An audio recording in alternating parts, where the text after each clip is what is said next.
Hola a todos, bienvenidos a la grabación del 23 de octubre del seguimiento del mercado americano. Hoy día la verdad es que tuvimos bastantes noticias, sobre todo con los resultados, ya que como les había dicho anteriormente, en datos macroeconómicos no es mucho lo que está mostrando esta semana, pero sí en cuanto a resultados de grandes compañías o empresas que son bastante claves. Por lo tanto, vamos a ir viendo al tiro qué es lo que hay para el día de hoy.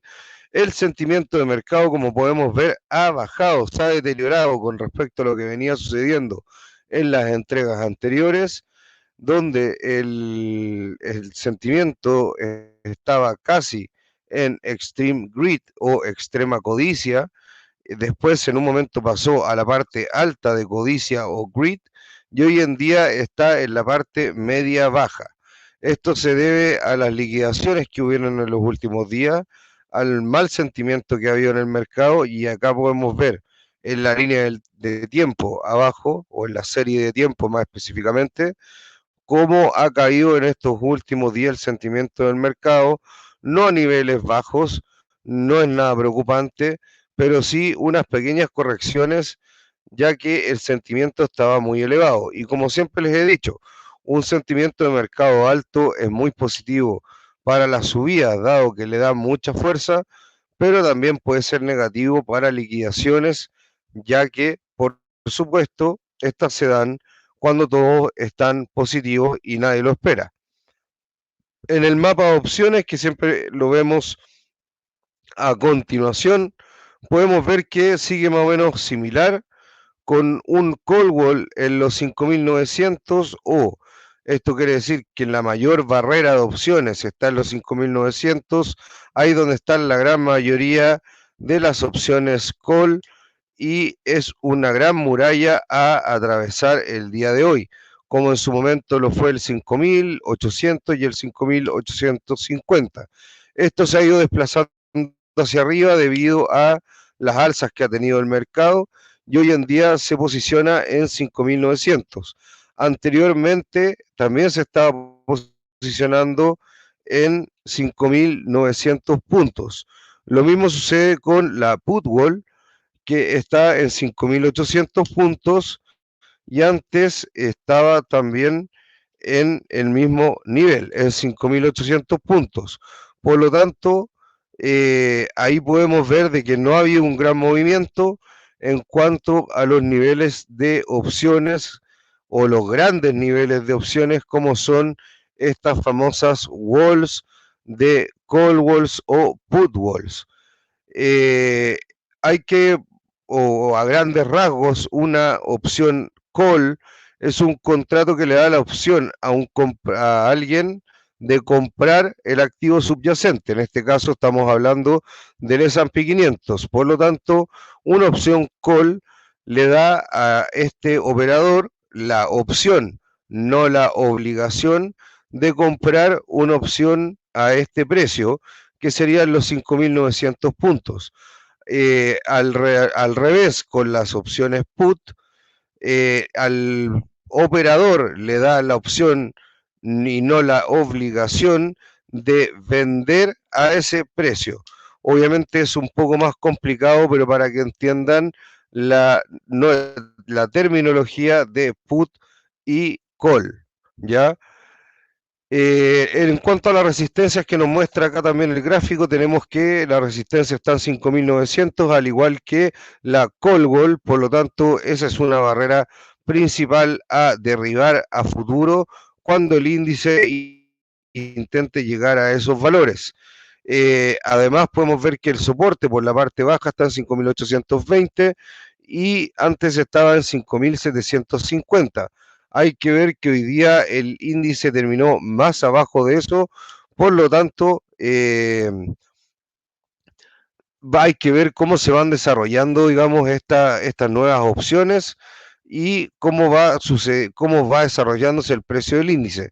Hay que recordar que hubo vencimiento de opciones, por lo tanto, hubo un rearme ahí y una liquidación de este tipo de instrumentos, lo cual muchas veces produce caída en los índices y veremos si fue eso, más un par de noticias o estamos frente a eventos un poquito más complejos que analizar.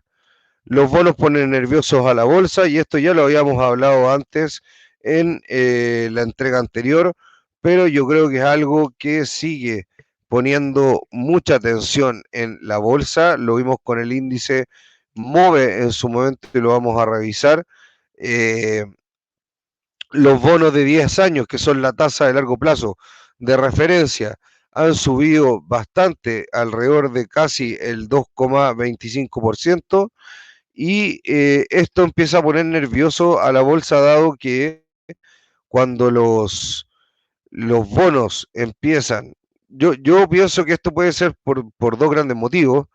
Una puede ser una especie de capitulación a la recesión, dado que había muchas posiciones en ETF de bonos, por ejemplo, el TLT, esperando una recesión y obviamente también un par de liquidaciones de parte de otros países importantes, como por ejemplo puede ser China, el cual está vendiendo bastante bonos de Estados Unidos ante la necesidad de dólares.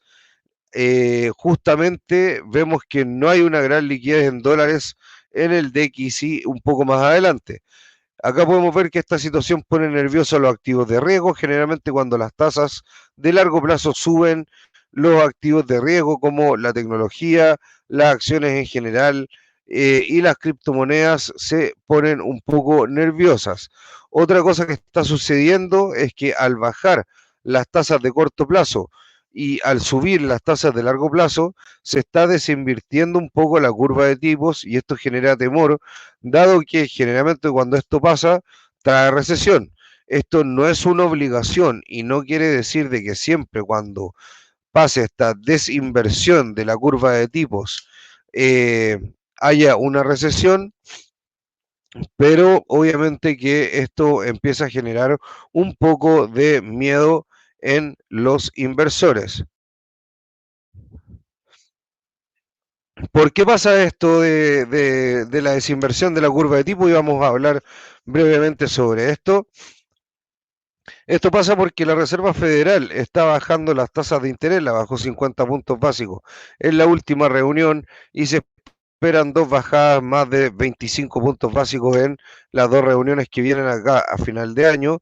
Por lo tanto, se ve que la tasa de corto plazo, hay que entender que la tasa de los bancos centrales, en este caso de la Fed, es la tasa de más corto plazo overnight entre el sistema bancario y las tasas de largo plazo están subiendo. Están subiendo ¿por qué? Por el famoso soft landing o no landing. ¿Qué quiere decir con la subida de las tasas de interés de largo plazo?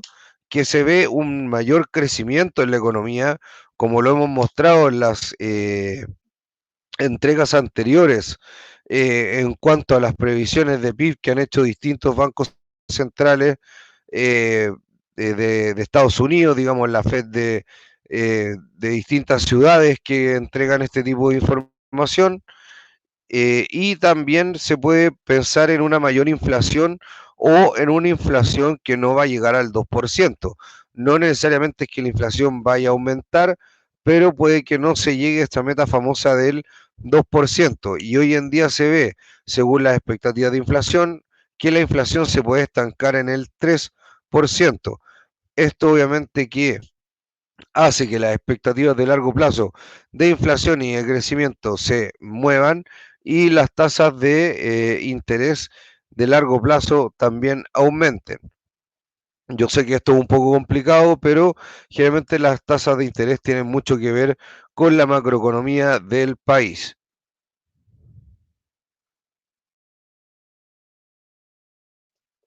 Tal como estábamos diciendo, una de las cosas que es muy importante para ver cómo está la liquidez global es ver cómo está el DXY. Generalmente cuando este está subiendo es que la liquidez global no está aumentando como se esperaba en su momento y cuando este está bajando es porque la liquidez global está siendo un poco más laxa, por lo menos la liquidez global en dólares. Y acá se ve que en el fondo el DXY no ha parado de subir, desde el último recorte de 50 puntos básicos de la Reserva Federal, y esta situación pone nerviosos a los activos de riesgo, ha puesto también tensión en la renta variable y las criptomonedas. También obviamente que esto afecta bastante a los commodities y los mantiene bajo presión. Eh, problema, el gran problema es, bueno, después vamos a ver un poco más el DXY en la parte de análisis técnico directamente en TradingView. Un tema que estaba...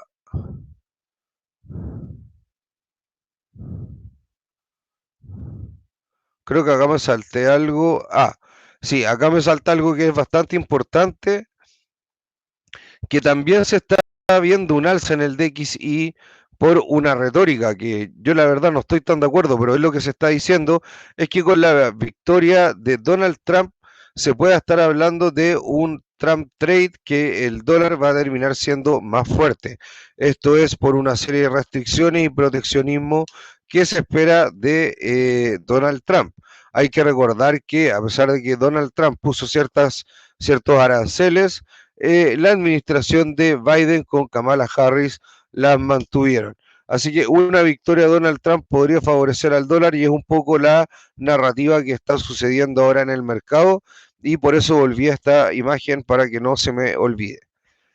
ARM versus Qualcomm, acá hubo un problema en los semiconductores, y a pesar de que empresas importantes como Nvidia o Broadcom no tuvieron caídas tan importantes como otras veces, sí tuvieron caídas considerables debido a estas malas noticias.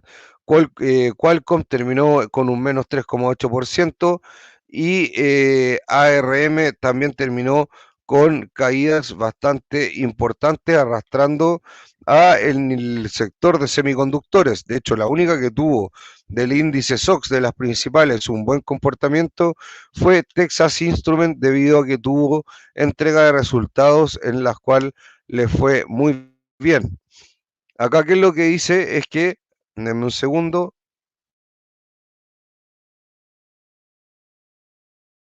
Perfecto, ahí estoy actualizando mi diapositiva para apoyarme. La firma de chips de ARM está cancelando un acuerdo de licencia arquitectónica que permite a Qualcomm utilizar su propiedad intelectual para diseñar chips. Es por eso que Qualcomm está cayendo hoy día casi un 4%. Dijo una persona familiarizada con el asunto esta noticia, en medio de una batalla legal en curso entre las dos compañías. Las acciones de Qualcomm cayeron casi un 3% el miércoles, mientras que las de ARM bajaron casi un 6% en su peor momento. De hecho, vamos a ver acá a ARM.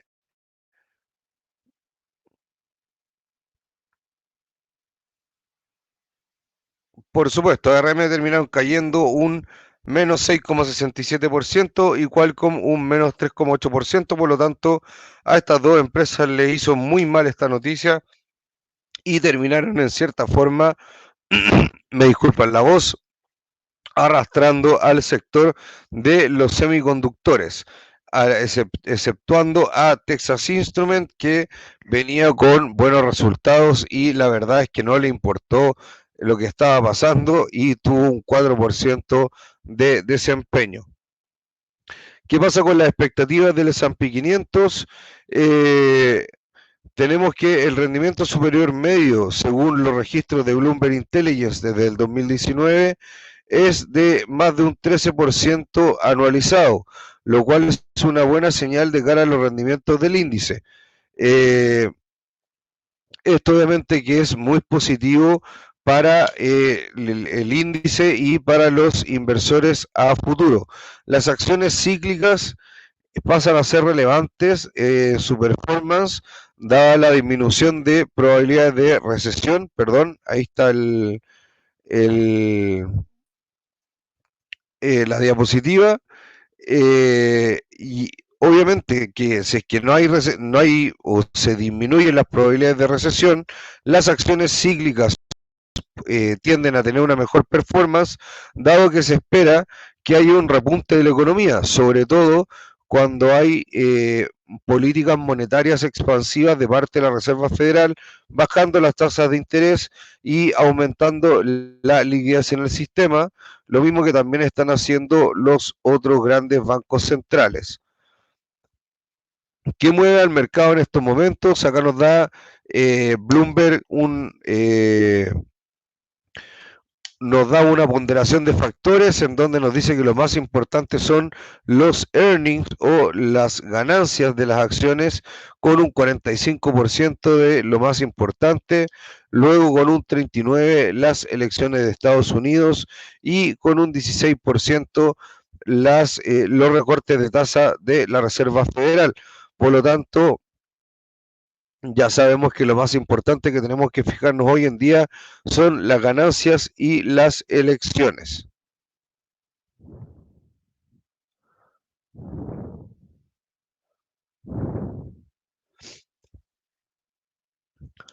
El SP500 es el rey y el SP500 ha tenido una década de 2 dígitos con un rendimiento anualizado del 13% durante los últimos 10 años. Eso es lo que yo les decía.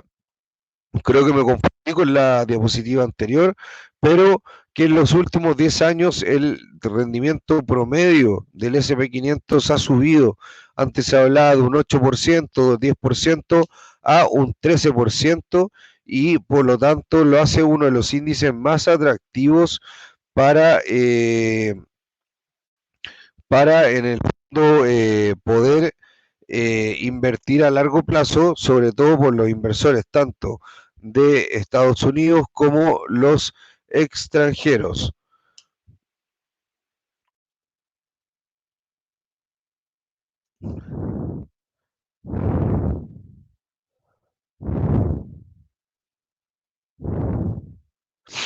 Bueno, como pueden ver ahí,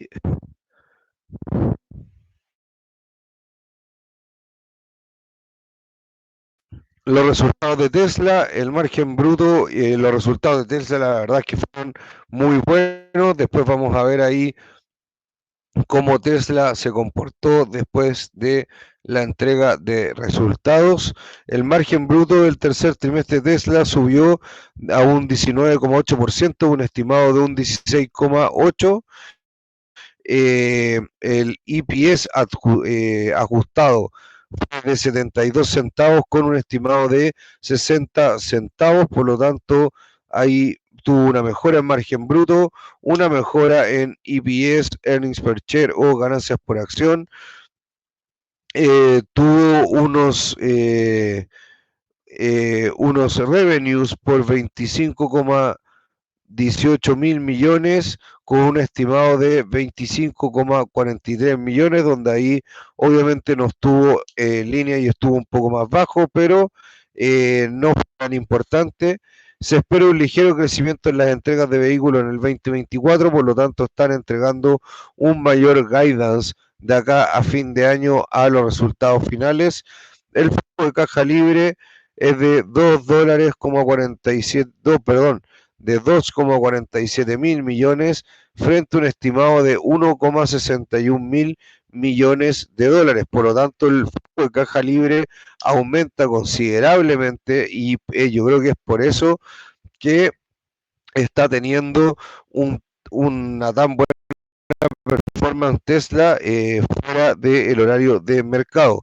El margen bruto, como les dije, subió a un 19,8% con un estimado de un 16,8% y se espera un ligero crecimiento en las entregas de los vehículos.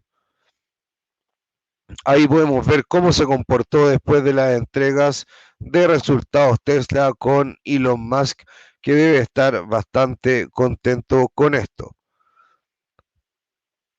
Subasta de bonos de 20 años del Tesoro. La verdad es que esto produjo bastante tensión en los últimos minutos de la sesión bursátil del día de hoy. La subasta de 20 bonos fue bastante mala. La tasa de alto rendimiento fue de un 4,59%, cuando anteriormente había sido de un 4,039%. La razón de cobertura de la oferta fue de 2,59 y la anterior fue de 2,51 y ahí podemos ver cómo ha tomado el mercado las tasas de los bonos a 20 años que han venido subiendo bastante en el último tiempo y con este último dato también podemos ver cómo subieron bastante en el último día. De hecho, había tenido un día bastante plano y después de eso, ya esta subasta terminó con un día bastante negativo. Esto obviamente que sigue poniendo tensión a la renta variable. Y mañana tenemos datos macroeconómicos, en donde lo más importante van a ser los datos de empleo, sobre todo con Initial Jobless Claims, que va a ser a las 9:30 de la mañana, hora de Chile, 8:30 de la mañana, hora de Nueva York. Continuing Jobless Claims también va a ser bastante importante, todo lo que es empleo va a ser crucial, pero sobre todo Initial Jobless Claims, que van a ser las peticiones de desempleo iniciales. Después tenemos el PMI manufacturero de la agencia S&P, el PMI de servicios de la agencia PMI, perdón, S&P. Ahí vemos que los PMI de manufactura están bajo el 50 y los de servicios sobre el 50. Yo lo que ya muchas veces he comentado de que el sector servicios eh, está, digamos, en una fase expansiva con muy buenos resultados, mientras la manufactura está en una fase contractiva y esto yo creo que va a seguir de la misma forma. También tenemos ventas de nuevas casas, que también es un sector que está bastante deprimido. Y tenemos al último ya subastas de bonos ligados a la inflación, los TIPS de 5 años. Creo que va a ser bastante interesante el día de mañana, sobre todo por la parte del empleo, ya que es uno de los datos que más está mirando la Fed hoy en día. El PMI de manufactura y de servicios también va a ser muy importante. Los permisos de construcción, con todo lo que es ventas de casas, va a ser muy importante porque son dos sectores que están bastante contraídos, por no decir en recesión. Yo creo que no en recesión, pero contraídos. Por lo tanto, van a ser relevantes a ver si muestran un repunte, a pesar de que yo creo que van a empezar a mostrar un repunte cuando la Fed haga unos recortes de tasa un poquito más considerables. Por eso es importante que vaya haciendo los dos recortes de tasa de 25 puntos básicos, como ya mencionó el mercado y cómo se está interiorizando. Acá rápidamente vamos a ver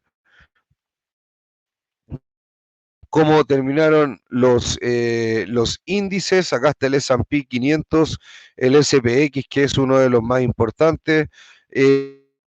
Cómo se apoyó el día de hoy, llegando un poco más abajo de la media 20 sesiones, bajo el 5.800, cerró en 5.797 y por lo tanto pierdes el nivel clave de 5.800, que era ese nivel cuantitativo que estábamos mencionando. El 5.850 obviamente también lo perdió y no alcanzó a tocar el 5.900, que es el objetivo cuantitativo que va a llegar el índice. Hay que ver que si es que mañana esto sigue al alza, simplemente sería un toque a la media 20 sesiones con una pequeña hiperforación, pero nada relevante con esa mecha como ha sucedido otras veces. Si es que vemos que se sigue perforando la media de 20 hacia la media de 100 sesiones, ya se podría poner un poco más peligroso lo que está pasando ahí con el SP500. Lo mismo pasa un poco acá con el Nasdaq. Siempre el Nasdaq tiene movimientos un poco más amplios. Acá cierra bajo la media de 100, perdón, de 20 sesiones. Hay que ver si es que hay, obviamente que hubo un retroceso acá con esta mecha al cierre, pero hay que ver si esto tiene una continuidad a futuro, sobre todo con los resultados de Tesla y de Lam Research, que fueron bastante positivos del sector tecnológico y que están con bastante ponderación en el Nasdaq, y con eso ver si es que repunta sobre la media de 20 y sigue su camino a superar este máximo histórico que aún no puede. Si es que esto no sucede y empieza a haber una caída, llegaríamos o tendríamos como objetivo también acá la media de 100 sesiones. El Russell 2000, después de llegar acá a niveles casi máximos de su máximo anterior, no máximo histórico, pero el último máximo relevante que se había dado acá en julio del 2024, ha tenido un retroceso, pero hoy día también tuvo al cierre una pequeña, eh, una pequeña alza que puede mostrar una fortaleza, digamos, después acá a futuro. Hay que ver que acá, por lo que ha hecho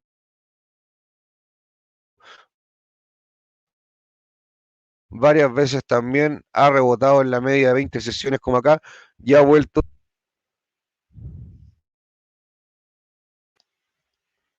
Creo que se fue un poco ahí volvió, parece ahí el gráfico.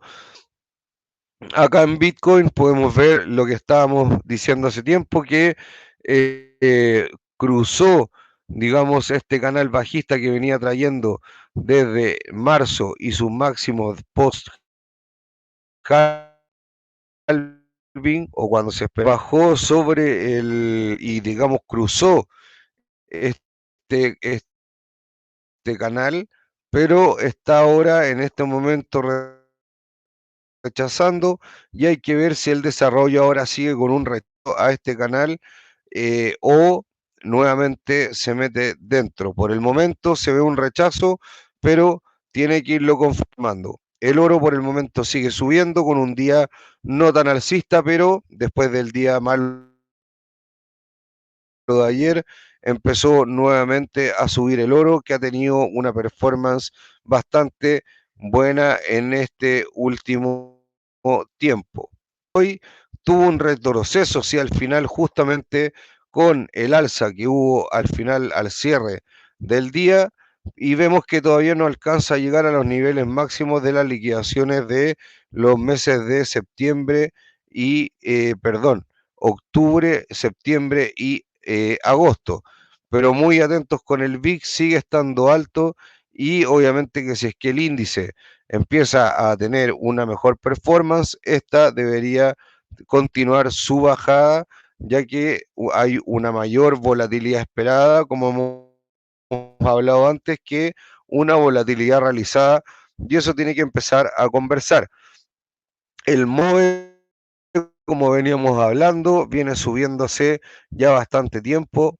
Esto obviamente es por justamente lo que está pasando con los bonos que no paran de subir. Esto lo habíamos explicado ya por temas de expectativas de mayor crecimiento, de posibles expectativas de mayor eh, inflación y además una mayor deuda futuro de Estados Unidos en el largo plazo. Por lo tanto, ahí, digamos, aumenta el factor riesgo.